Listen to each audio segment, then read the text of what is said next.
My name is Craig Wertheim. I served in the Army from August of 1990 through December 31st, 2020. I retired at the rank of Major.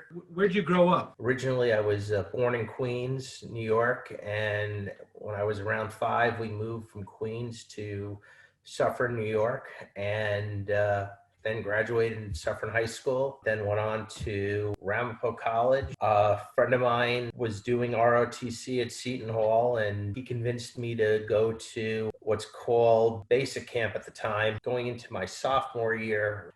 So at the time, the general that was speaking was talking about times like this, we need these brave young men and women. None of us knew what he was talking about, and we're like, what the hell's going on? And when we got to the airport, of course, we found out that Saddam had invaded Kuwait, but I wasn't committed to ROTC at the time, or the Army at that time. And my mother, I guess, picked me up. So she said to me, first words out of her mouth, did you get it out of your system? When you were going to school, was there any interest in the military?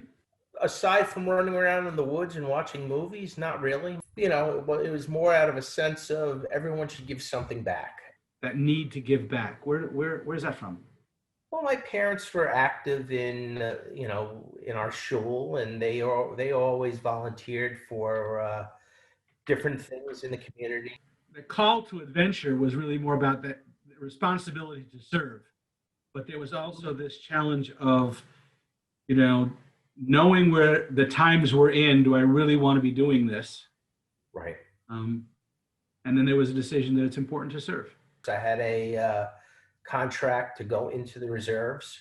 So when I was commissioned, knew I was going on active duty for my training, and then I was coming back to the reserves. Right. Then I was in a unit as a cadet with the reserves for a couple of years. Commissioned as a lieutenant engineer, and went off to my officer basic course at Fort Leonard Wood. One of the first couple of weeks, I guess, myself and another lieutenant, we asked where the Jewish services were, and they said, well, the lay leader just left, you guys can set them up.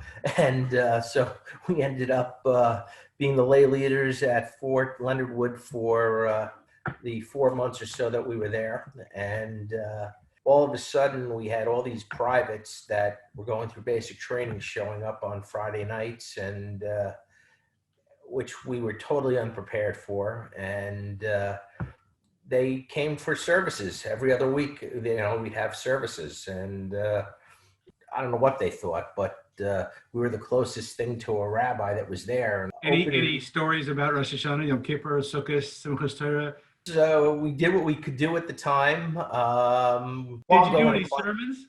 No, we just, we talked about the holiday, and, they were basic trainees. They were there. They were just happy that no one was screaming and yelling, and they got a couple of hours of peace and quiet that they could just kind of relax. And that's a spiritual solitude, that opportunity to recoup. But then, from there, I went back to my reserve unit and started my private life, and continued on through the Army Reserves, for my career with the Army that way. Tell me about the engineering school. They focus on a lot, whether it's combat engineering, there's a module on construction engineering, and you go through different phases. It was good. So, any particular people that you met there that really made an impact on your life? I'd be in a briefing, or I'd go be on a mission, and I'd stop somewhere, and I'd run into people that I hadn't seen, and we'd pick up right where we left off. That's how you get stuff done. It's amazing the contacts and who you know.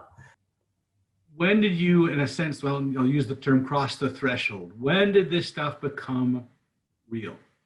I was at the end, almost at the end of being a company commander, and I was at the 10-year mark or so of, and that's kind of the decision. Do you stay in the Army, or do you retire, get out, and, are you going to go for your 20 years? What was motivating you there? Because some guys would say, I'm done.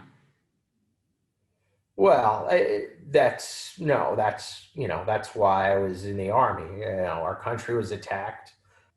One of my soldiers was a firefighter. He was killed. I knew people that had been in my high school that were killed. How you said half the time was a regular job, half the time was army work because you're in the reserve. How did you juggle? I would just plan meetings around meetings. That's like having three jobs: your wife, and your Yeah. boss, and your commander. With the National Guard and the reserves, that's what they do all the time. Yes, also, as it sounds like that, you trained for this, you'd prepared for this, and then when it actually comes, well, obviously you're going. That's. We had people that when they were called, suddenly they come in with notes from doctors and show up with heart murmurs and show up with all sorts of stuff. And it happens. Talking about your deployment, how that come about? So once we were tasked to go to Iraq, the brigade did a good job at putting together the team over a year in advance. So we knew who was going to go. And, aside from the few that they came in with the notes from the doctors, we had a pretty good team that knew that we were going to go, and they kind of identified what jobs we were all going to have. And did something go drastically wrong? Was there one incident or two that were? Well, yeah, we lost 11 people. We had hundreds that were wounded.